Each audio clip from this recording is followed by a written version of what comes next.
Getsemani moriam roko tumilui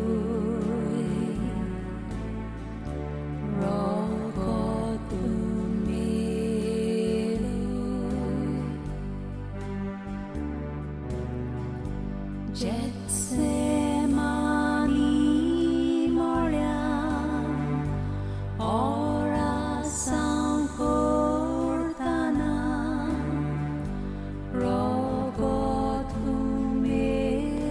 rogotumeloi antepasum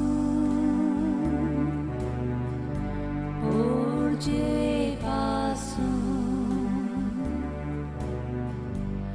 atkanso bartuja matyargevunum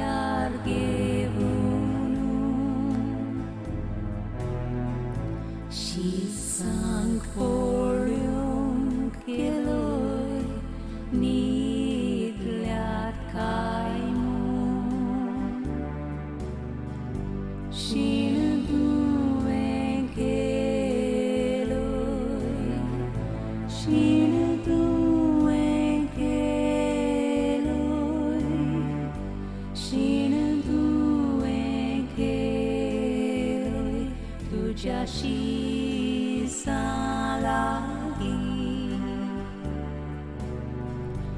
Ekuts ortum chani Magnani Sarung Saungna Ekuts ortum chani Magnani Sarung Saungna Ekuts ortum chani magnani sarung saungna Ekuts ortum chani magnani sarung saungna moji pasum tumche pasum porche pasum moche pasum tumche pasum porche pasum moche pasum tumche pasum porche pasum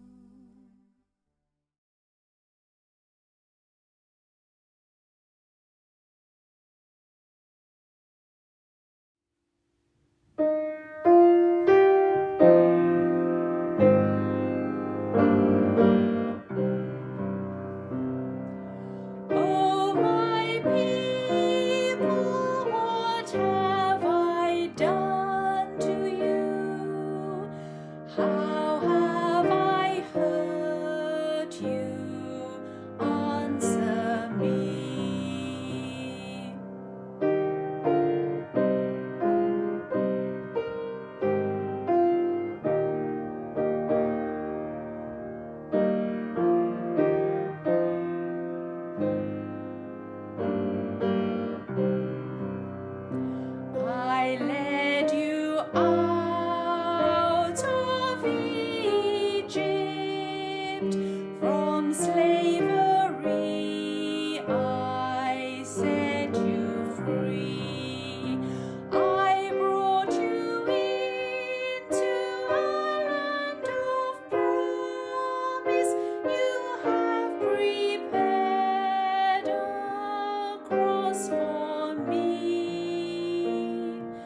brought you safely through the sea, fed you with manna in the desert.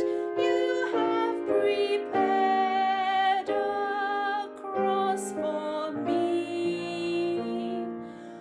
Oh, my people, what have I done to you? How have I hurt you? Answer me.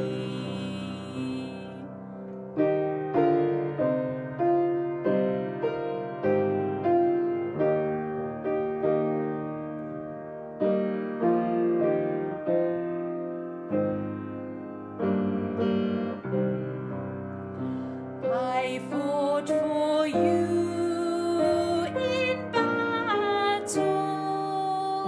I won you strength and victory. Gave you a royal crown and scepter. You have prepared a cross for me.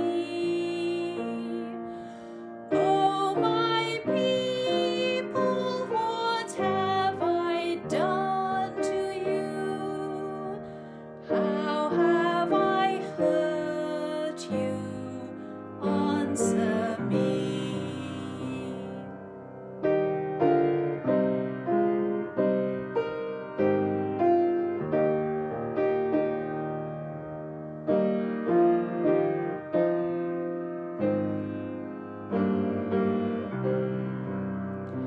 I planted you, my vineyard, and cared for you most tenderly.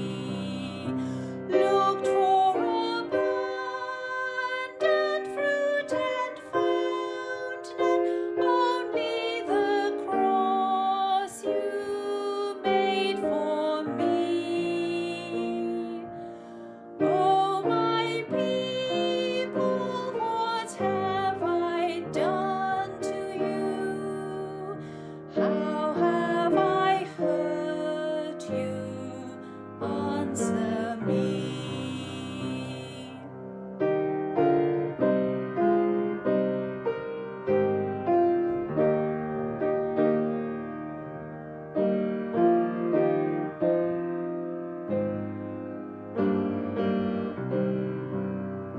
Then listen to my pleading, and do not turn away from me.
Good evening, dear friends,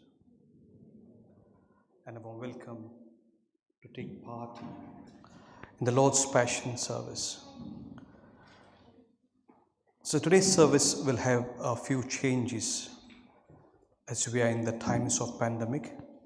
Firstly, today's service consists of 3 important parts. The first part is the liturgy of God's Word.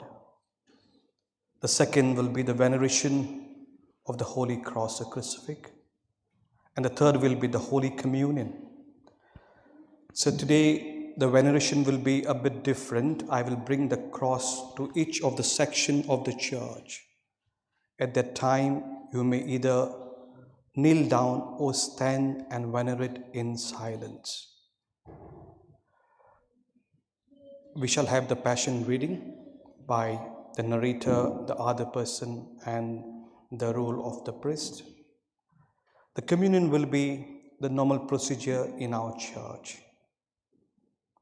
We depart in silence after the service. Today's collection, the baskets which are in the normal position, Holy Father Pope Francis remind every Christian, every faithful to contribute to the city of Jerusalem, the holy places in Jerusalem where our Lord died, to support the faith in those places. So keeping these thoughts in our mind, we shall devoutly partake in the solemn liturgy of Lord's Passion.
Pray.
Remember your mercies, O Lord, and with your eternal protection sanctify your servants, for whom Christ your Son, by the shedding of his blood, established the paschal mystery, who lives and reigns forever and ever.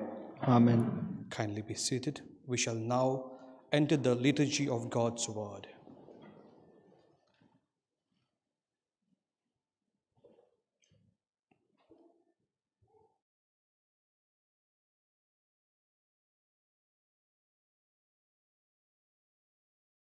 A reading from the prophet Isaiah.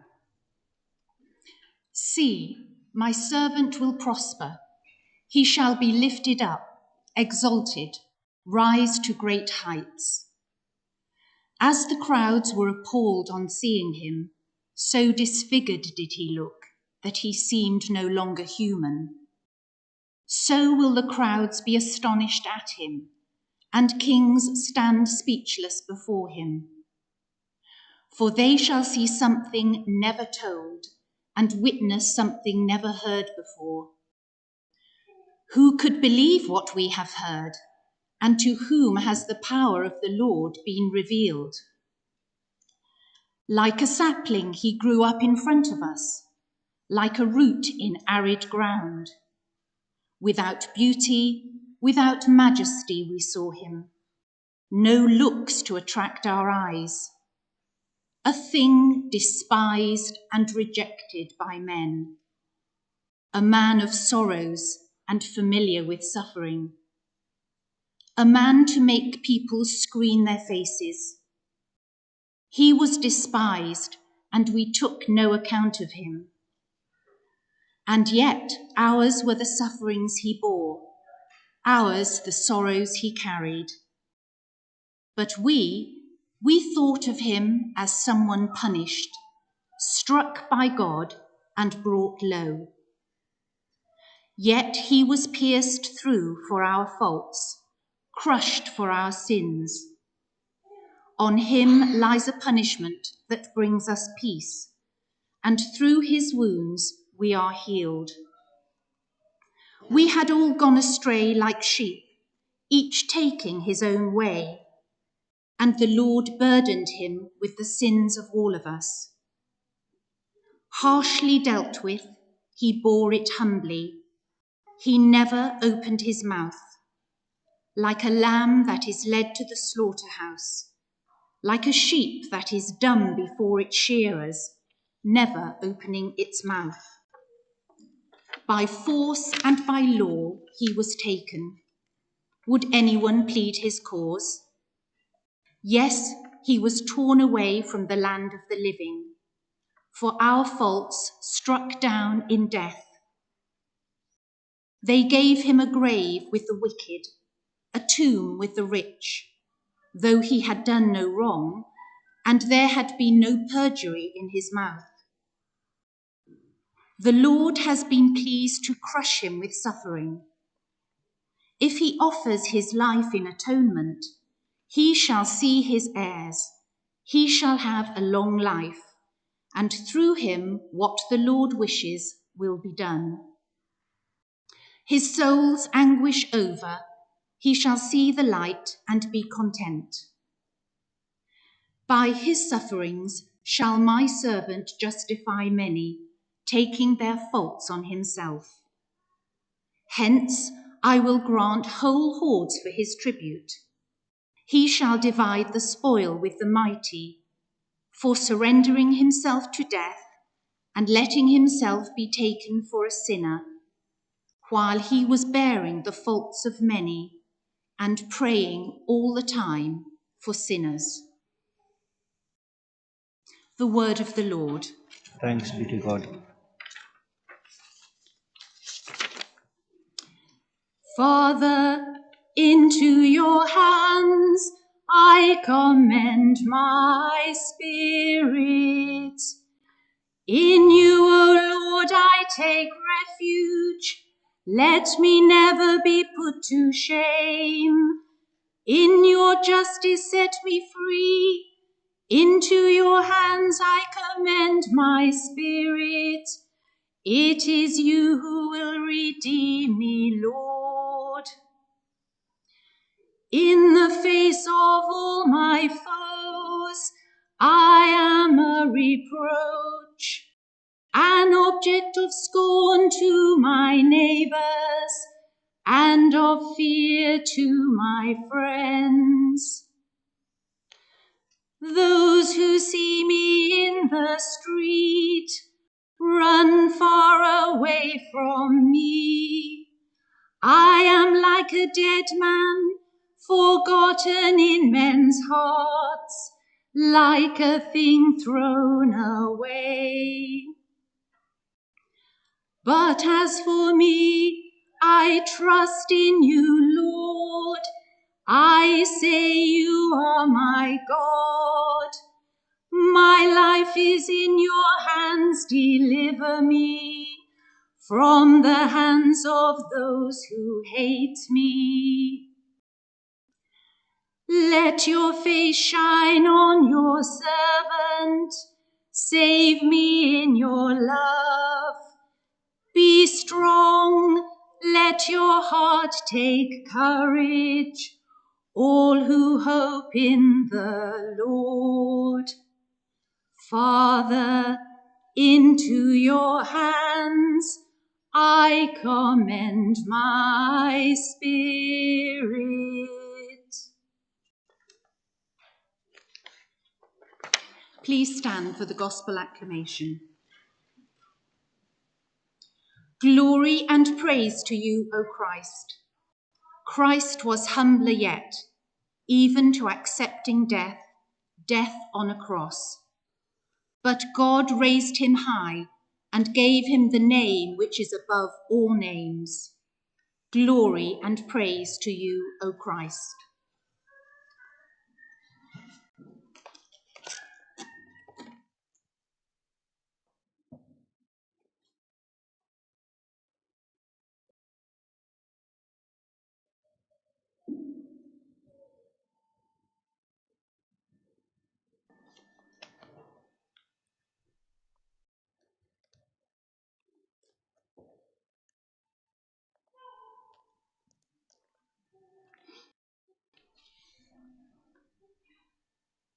The Passion of our Lord Jesus Christ according to John. Jesus left with his disciples and crossed the Kedron Valley. There was a garden there, and he went into it with his disciples.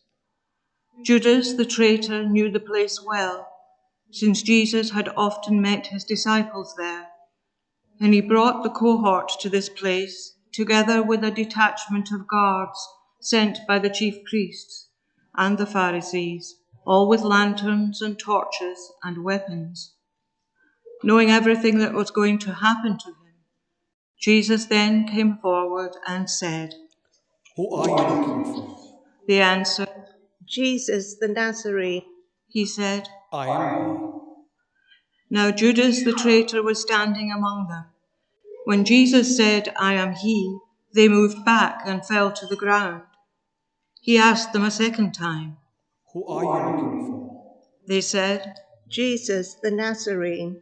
Jesus replied, I've told you that I am he. If I am the one you're looking for, let this others go. This was to fulfill the words he had spoken. Not one of those you gave me have I lost. Simon Peter, who carried a sword, drew it and wounded the high priest's servant, cutting off his right ear. The servant's name was Malchus. Jesus said to Peter, Put your sword back in its scabbard. Am I not to drink the cup that the Father has given me? The cohort and its captain and the Jewish guards seized Jesus and bound him. They took him first to Annas, because Annas was the father-in-law of Caiaphas, who was priest that year. It was Caiaphas who suggested to the Jews, it is better for one man to die for the people. Simon Peter with another disciple followed Jesus. This disciple, who was known to be to the high priest, went with Jesus into the high priest's palace, but Peter stayed outside the door. So the other disciple, the one known to the high priest, went out, spoke to the woman who was keeping the door, and brought Peter in. The maid on duty at the door said to Peter, Aren't you another of that man's disciples? He answered. I am not. Now it was cold, and the servants and guards had lit a charcoal fire, and were standing there warming themselves. So Peter stood there too, warming himself with the others. The high priest questioned Jesus about his disciples and his teaching. Jesus answered, I have spoken openly for all the world to hear. I've always taught in the synagogue and in the temple, where all the Jews meet together. I've said nothing in secret. But why ask me? Ask my hearers what I taught. They know what I said.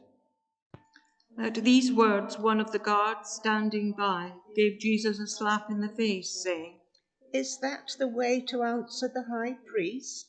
Jesus replied, If there is something wrong in what I said, point it out. But if there is no offense in it, why do you strike me? Then Annas sent him, still bound, to Caiaphas the high priest. As Simon Peter stood there warming himself, someone said to him, Aren't you another of his disciples? He denied it, saying, I am not. One of the high priest's servants, a relation of the man whose ear Peter had cut off, said, Didn't I see you in the garden with him? Again Peter denied it. Once a cock crew. They then led Jesus from the house of Caiaphas to the praetorium. It was now morning. They did not go into the praetorium themselves, or they would be defiled and unable to eat the Passover. So Pilate came outside to them and said, What charge do you bring against this? They replied, If he were not a criminal, we should not be handing him over to you. Pilate said. Take him yourselves and try him by your own law. The Jews answered, We are not allowed to put a man to death. This was to fulfill the words Jesus had spoken, indicating the way he was going to die. So Pilate went back into the praetorium and called Jesus to him and asked, Are you the king of the Jews? Jesus replied, Do you ask this of your own accord? Or have others spoken to you about me? Pilate answered, Am I a Jew? It is your own people and the chief priests who have handed you over to me. What have you done? Jesus replied, Mine is not a kingdom of this world. If my kingdom were of this world, my men would have fought to prevent my being surrendered to the Jews. But my kingdom is not of this kind. Pilate said. So you are a king then? Jesus answered, It is you who say it. Yes, I am a king. I was born for this. I came into the world for this, to bear witness to the truth. And all who are on the side of truth listen to my voice. Pilate said, Truth? What is that? and with that he went out again to the Jews and said, I find no case against him, but according to a custom of yours, I should release one prisoner at the Passover. Would you like me then to release the king of the Jews? This they shouted. Not this man, but Barabbas. Barabbas was a brigand. Pilate then had Jesus taken away and scourged. And after this the soldiers twisted some thorns into a crown and put it on his head and dressed him in a purple robe. They kept coming up to him and saying, Hail, King of the Jews! and they slapped him in the face. Pilate came outside again and said to them, Look, I am going to bring him out to you, to let you see that I find no case. Jesus then came out wearing the crown of thorns and the purple robe. Pilate said, Here is the man. When they saw him, the chief priests and the guards shouted. Crucify him, crucify him. Pilate said, Take him yourselves and crucify him. I can find no case against him. The Jews replied, We have a law, and according to that law he ought to die, because he has claimed to be the Son of God. When Pilate heard them say this, his fears increased. Re-entering the praetorium, he said to Jesus, Where do you come from? but Jesus made no answer. Pilate then said to him, Are you refusing to speak to me?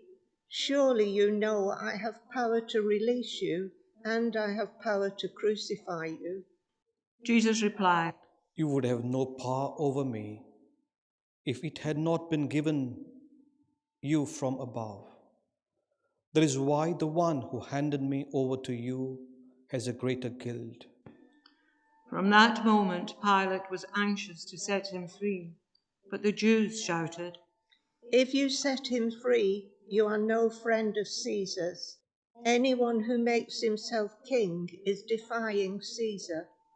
Hearing these words, Pilate had Jesus brought out and seated himself on the chair of judgment at a place called the Pavement, in Hebrew, Gabbatha.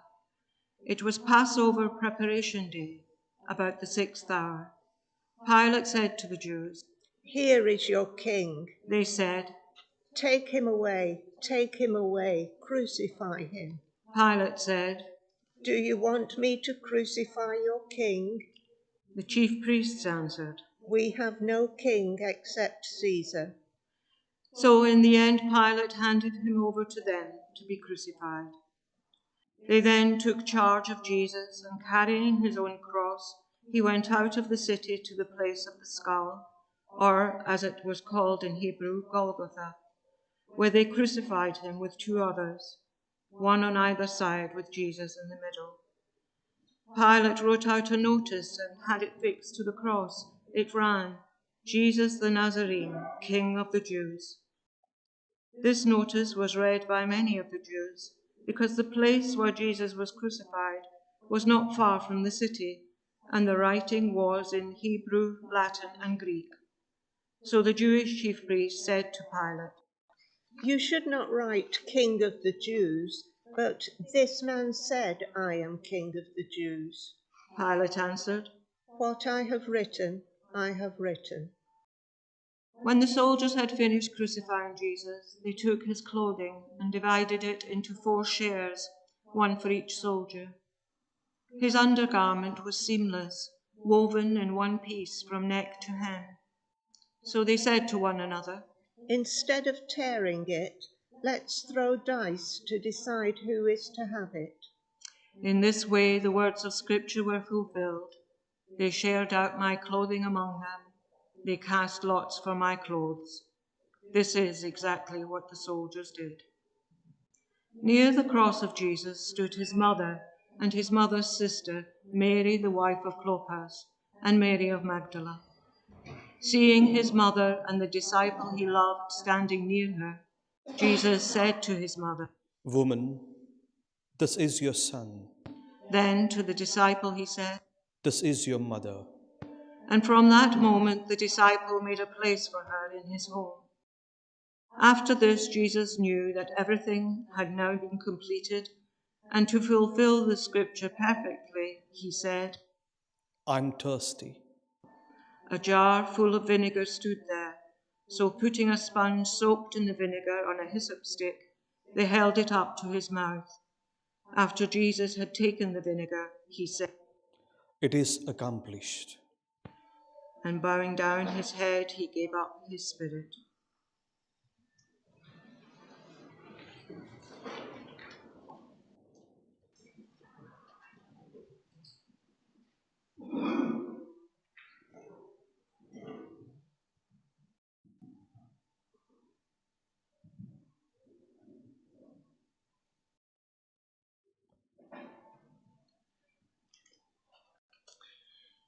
It was preparation day, and to prevent the bodies remaining on the cross during the Sabbath, since that Sabbath was a day of special solemnity, the Jews asked Pilate to have the legs broken and the bodies taken away.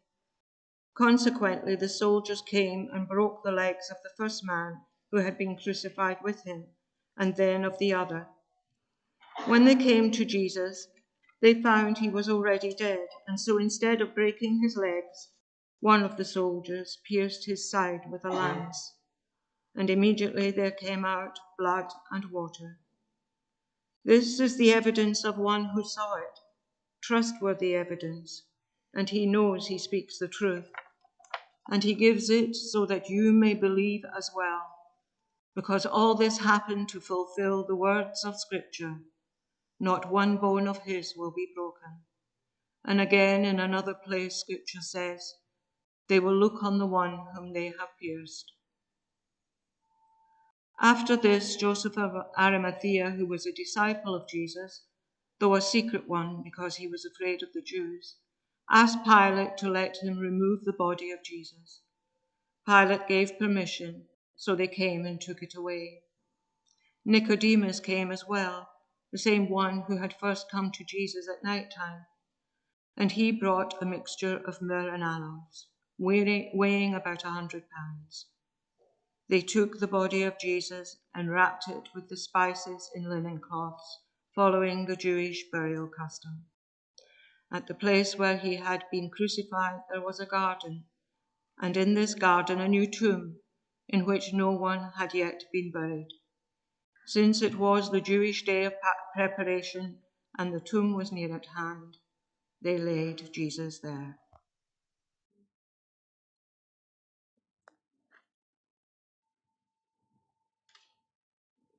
Kindly be seated.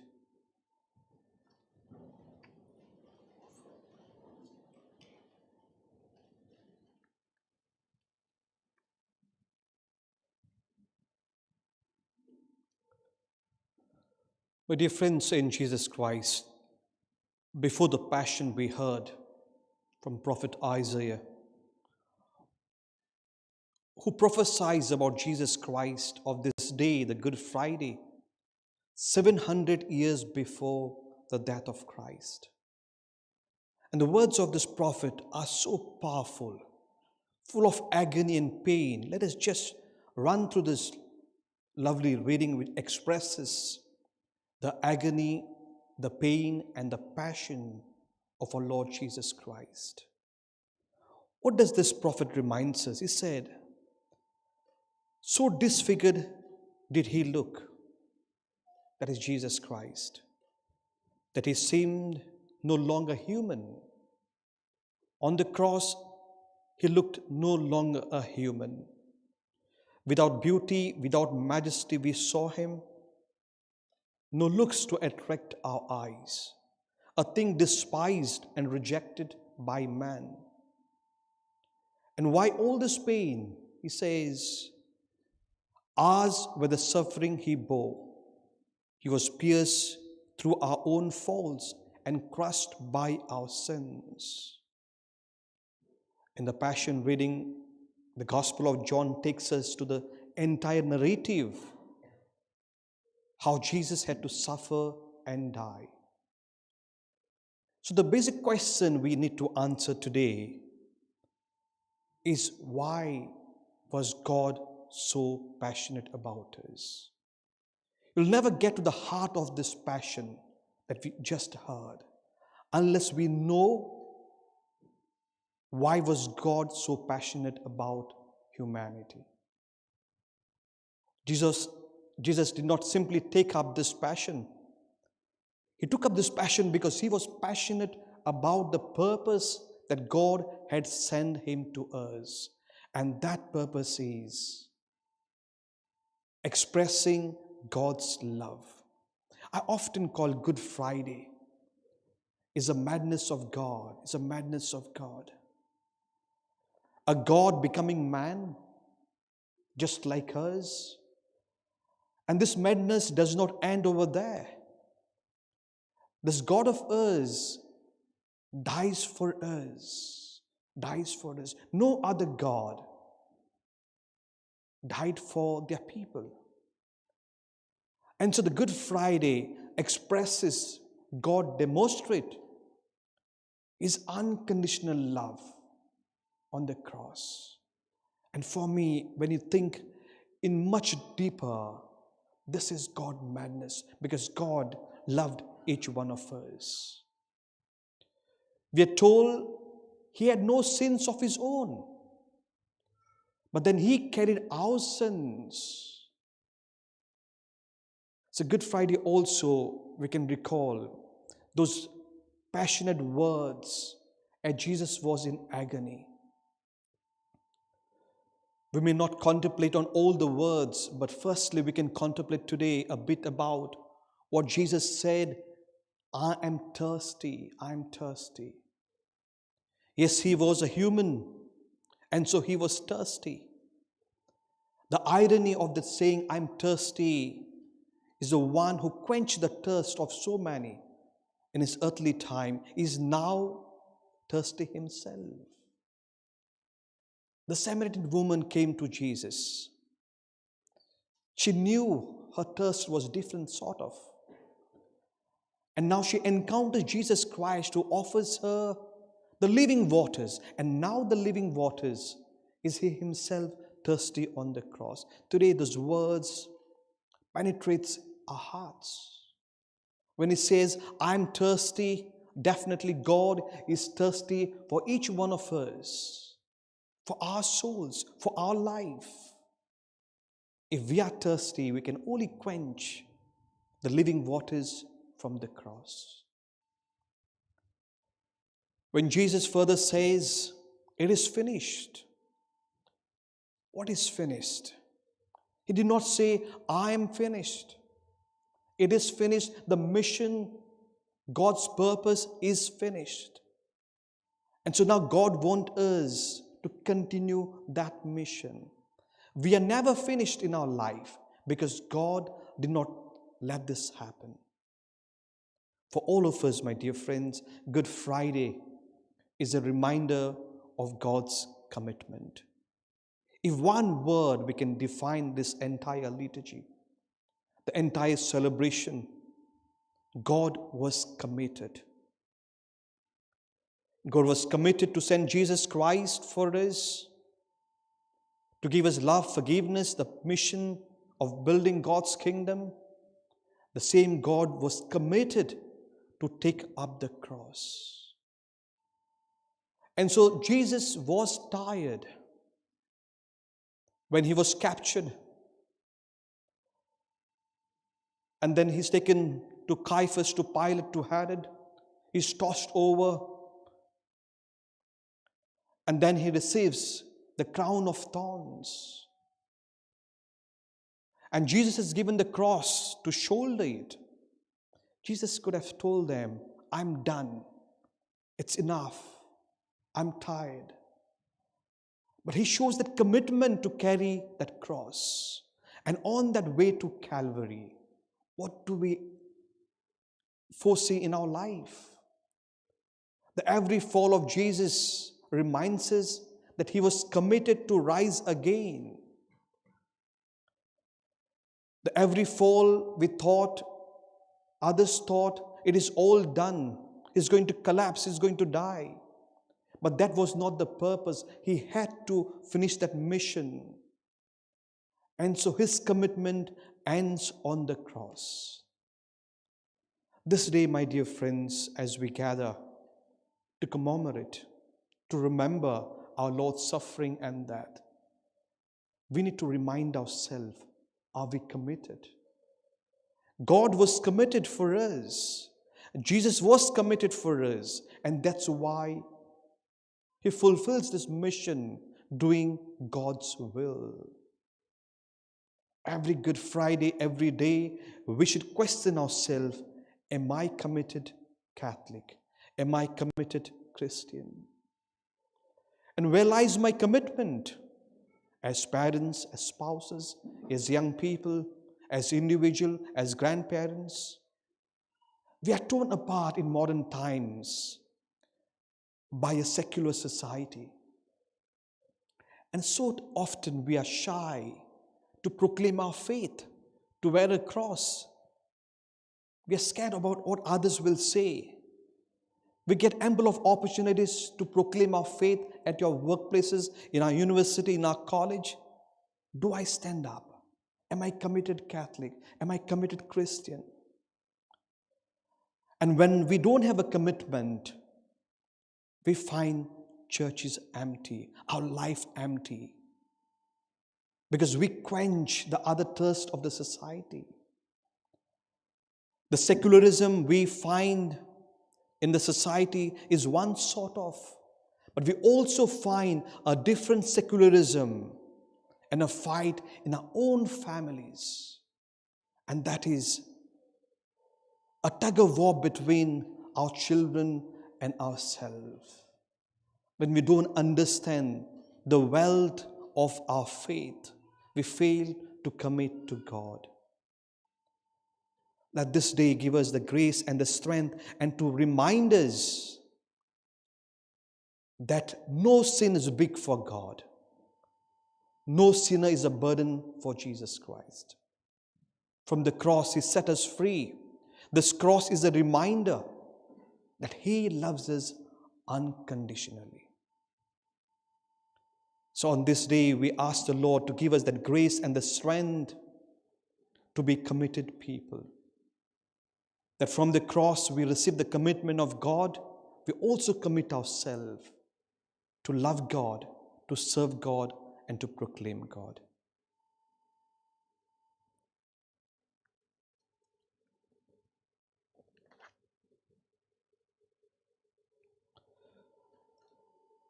We shall now take part in the solemn intercessions.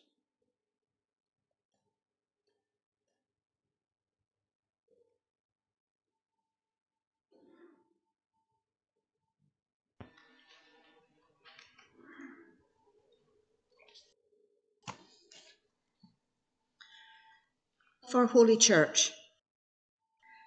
Let us pray for the Holy Church of God, that our God and Lord be pleased to give her peace, to guard her, and to unite her throughout the whole world, and grant that leading our life in tranquility and quiet, we may glorify God, the Father Almighty. Almighty ever-living God, your glory to all Nations. Watch over the works of your mercy, that your church spread throughout all the world may persevere with steadfast faith in confessing your name through Christ our Lord. Amen. Let us pray also for our most holy Father, Pope Francis, that our God and Lord, who chose him for the order of bishops, may keep him safe and unharmed for the Lord's holy church, to govern the people of God.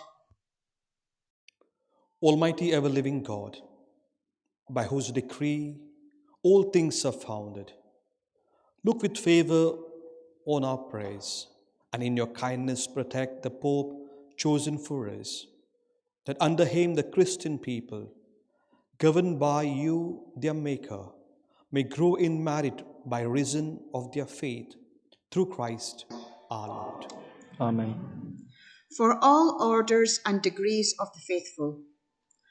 Let us pray also for our Bishop Declan, for all bishops, priests, and deacons of the church, and for the whole of the faithful people. Almighty ever-living God, by whose Spirit the whole body of the church is sanctified and governed, hear our humble prayer for your ministers, that by the gifts of your grace, all may serve you faithfully, through Christ our Lord. Amen. For catechumens.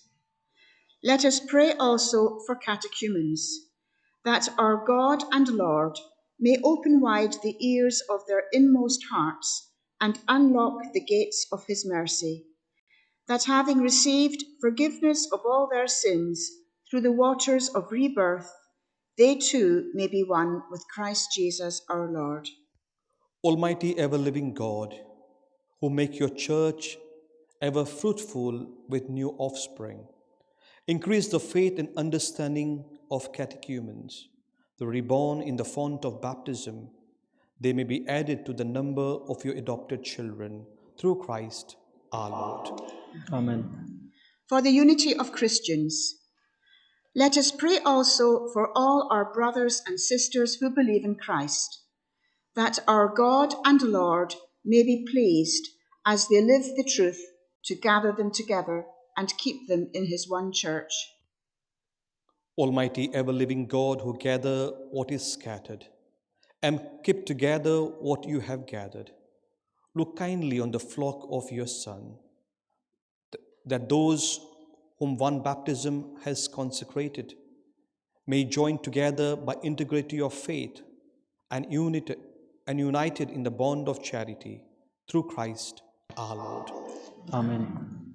For the Jewish people, let us pray also for the Jewish people, to whom the Lord our God spoke first, that he may grant them to advance in love of his name and in faithfulness to his covenant.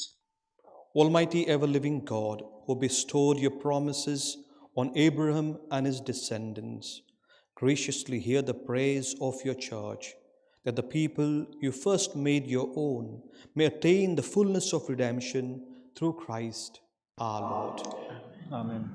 For those who do not believe in Christ, let us pray also for those who do not believe in Christ, that enlightened by the Holy Spirit, they too may enter on the way of salvation. Almighty ever-living God, grant to those who do not confess Christ, that by walking before you with a sincere heart, they may find the truth, and that we ourselves, being constant in mutual love and striving to understand more fully the mystery of your life, may be made more perfect witnesses to your love in the world through Christ our Lord. Amen. For those who do not believe in God, let us pray also for those who do not acknowledge God, that following what is right in sincerity of heart, they may find the way to God himself. Almighty ever-living God, who created all people to seek you always by desiring you, and by finding you come to rest, grant, we pray, that despite every harmful obstacle, all may recognize the signs of your fatherly love and the witness of the good works done by those who believe in you, and so in gladness confess you, the one true God and the Father of our human race, through Christ our Lord. Amen. For those in public office, let us pray also for those in public office, that our God and Lord may direct their minds and hearts according to his will, for the true peace and freedom of all.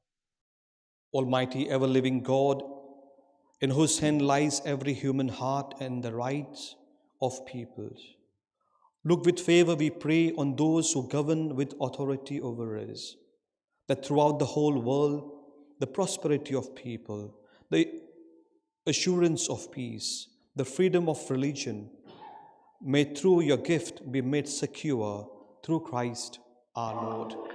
Amen. For the afflicted in time of pandemic, let us pray also for all those who suffer the consequences of the current pandemic, that God the Father may grant health to the sick, strength to those who care for them, comfort to families, and salvation to all the victims who have died. Kindly stand at this point.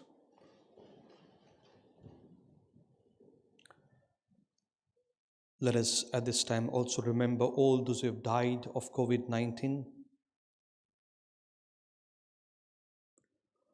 Almighty ever-living God, only support of our human weakness, look with compassion upon the sorrowful condition of your children who suffer because of this pandemic. Relieve the pain of the sick, give strength to those who care for them. Welcome into your peace those who have died. And throughout this time of tribulation, grant that we may all find comfort in your merciful love through Christ our Lord. Amen. For those in tribulation, let us pray, dearly beloved, to God the Father Almighty, that he may cleanse the world of all errors, banish disease, drive out hunger, unlock prisons, loosen fetters, granting to travellers safety, to pilgrims return, health to the sick, and salvation to the dying.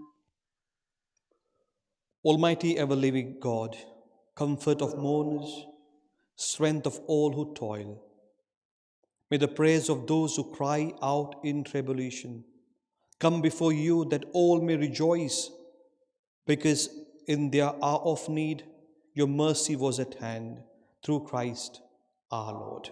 Amen. Kindly be seated. We shall move to the second part of today's liturgy, the Veneration of the Cross.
Behold the wood of the cross, on which hung the salvation of the world.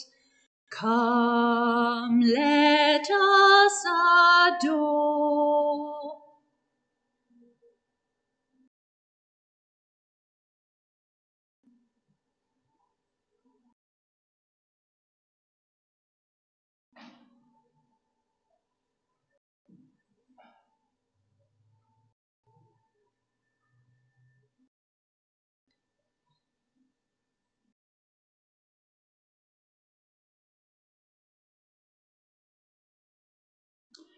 Behold the wood of the cross, on which hung the salvation of the world.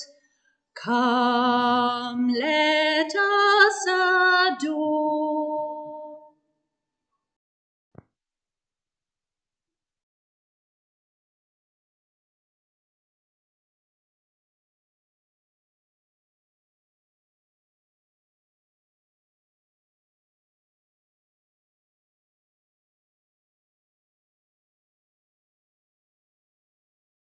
Behold the wood of the cross, on which hung the salvation of the world. Come, let us adore.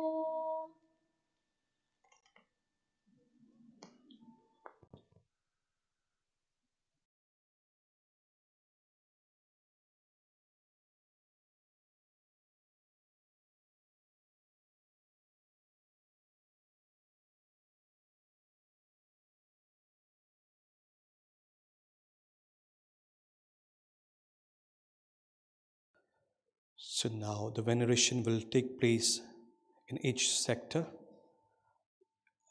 As I hold high the cross, you may either genuflect or say or show the respect to the crucifix by standing.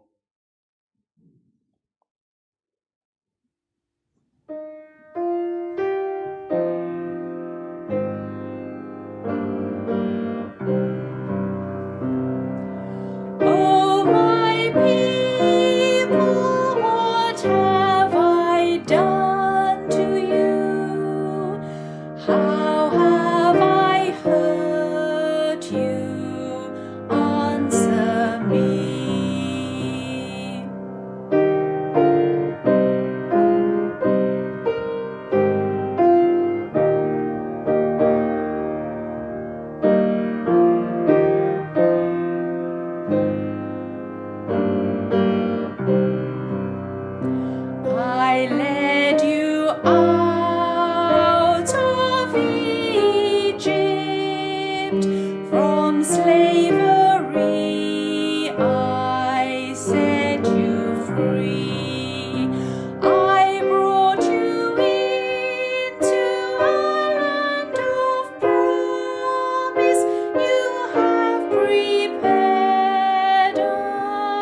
cross for me.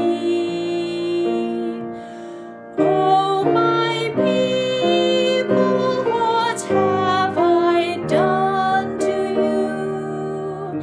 How have I hurt you? Answer me.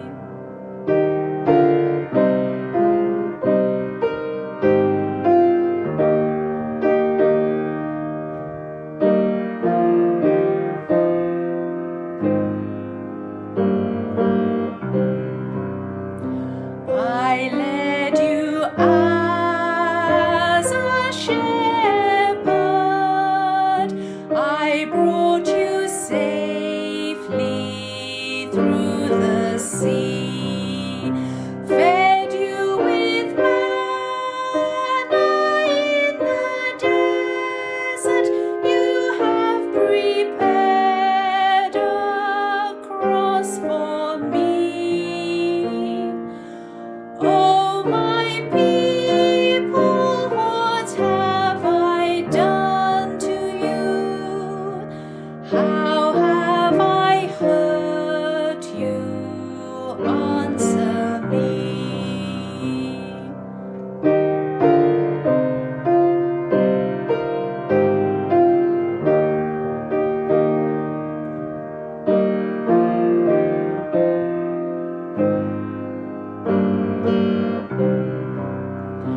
I fought for you in battle.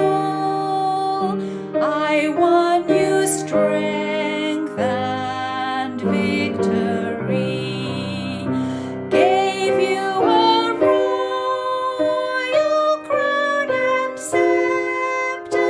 You have prepared a cross for me. Oh, my people, what have I done to you? How have I hurt you?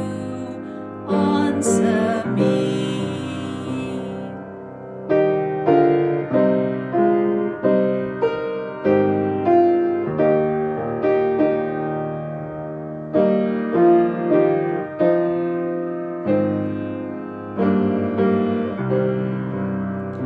I planted you my vineyard and cared for you most tenderly. Looked for abundant fruit and found none, only the cross you made for me. Oh, my people, what have I done to you? How have I hurt you? Answer me.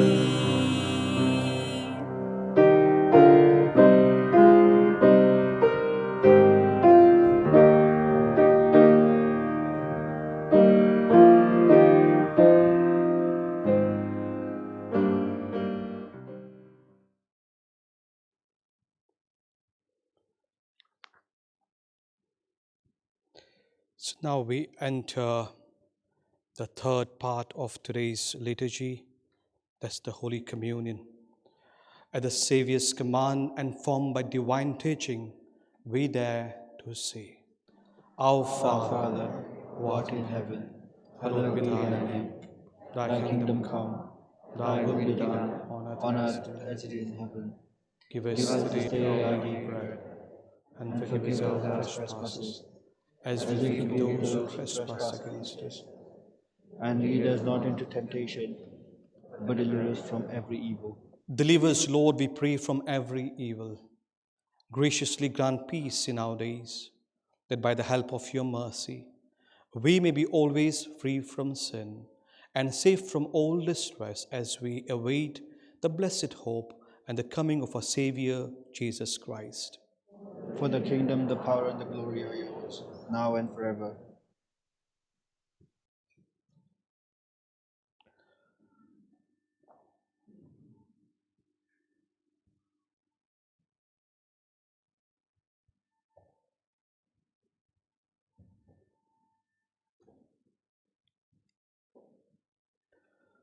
Behold the Lamb of God, behold him who takes away the sins of the world. Blessed are those called to the supper of the Lamb. Lord, I am not worthy that you should enter under my roof, but only say the word, and my soul shall be healed.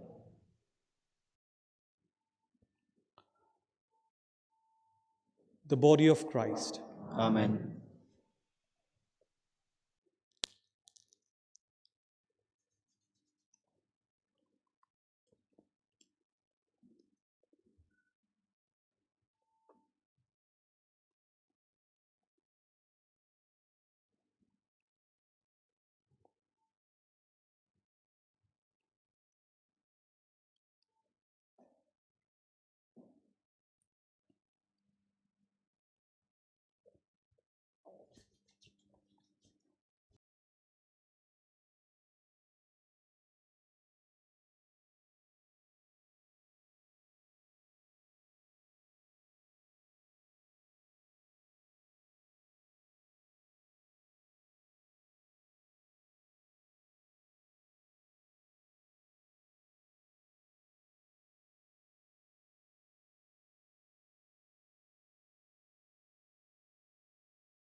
Were you there when they crucified my Lord? Were you there when they crucified my Lord?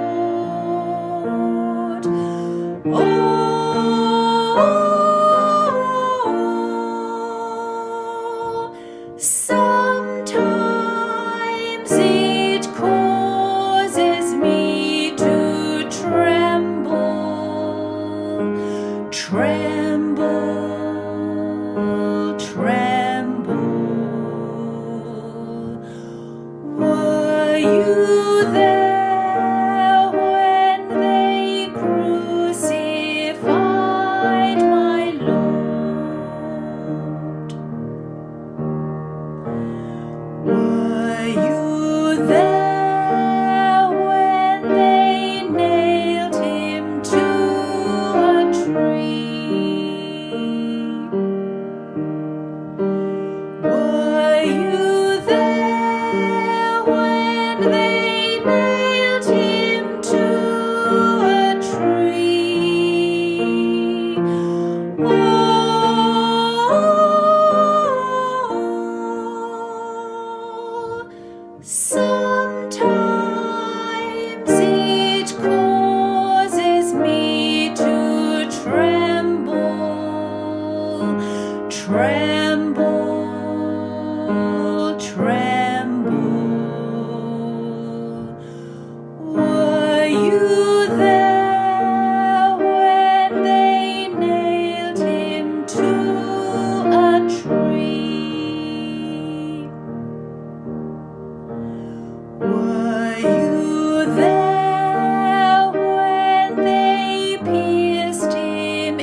shine. Were you there when the sun refused to shine? Oh,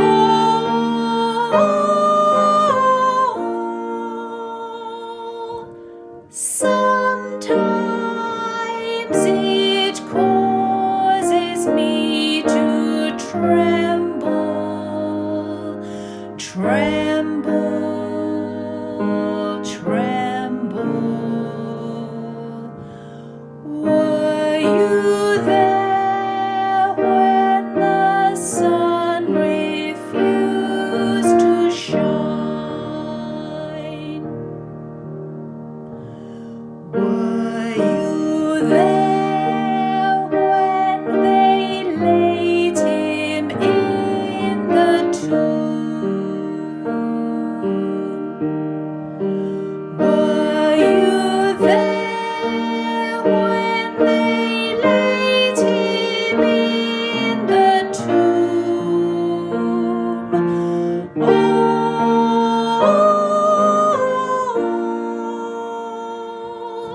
sometimes it causes me to tremble, tremble, tremble. Were you there when they laid him in the tomb? Were you there when they rolled the stone away? Were you there when they rolled the stone away? Oh,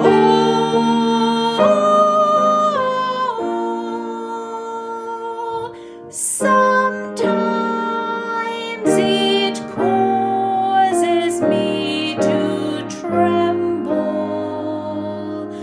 tremble, tremble. Were you there when they rolled the stone away? Were you there when they rolled the stone away?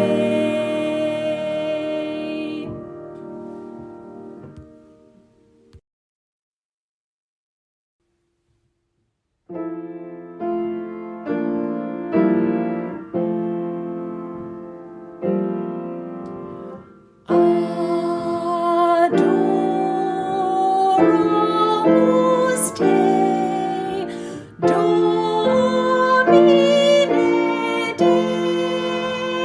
Deus.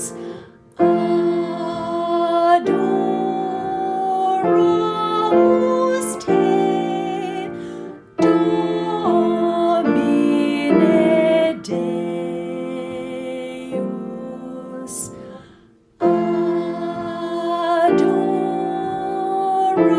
Adoramus te, Domine Deus. Adoramus te, Domine Deus. Adoramus te, Domine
Let us pray.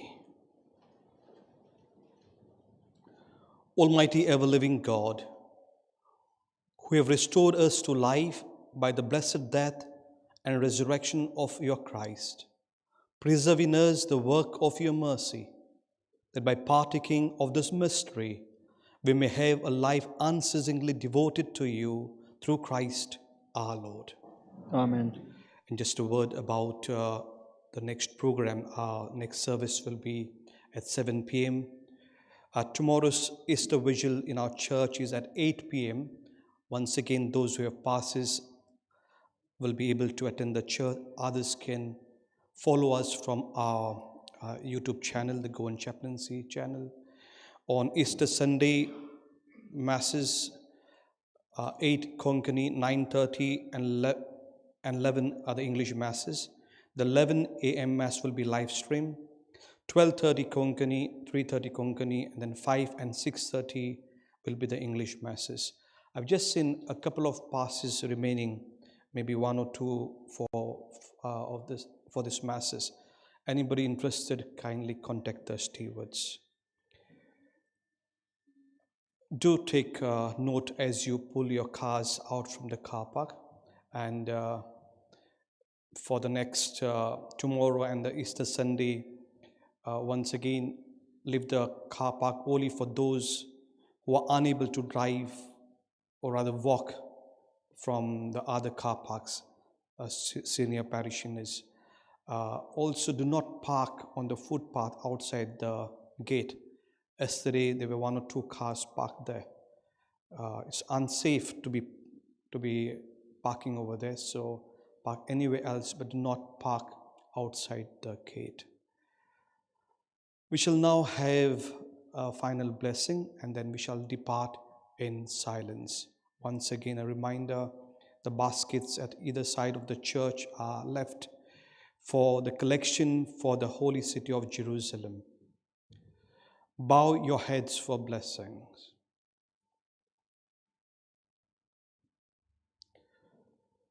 May abundant blessing, O Lord, we pray, descend upon your people who have honored the death of your Son in the hope of their resurrection. May pardon come, comfort be given, holy faith increase, and everlasting redemption is made secure through Christ our Lord. Amen. So today, as we depart in silence, wherever you are, do genuflect at the cross, and then you depart as a sign of our Lord's death. We depart to mourn the death of our Lord Jesus Christ.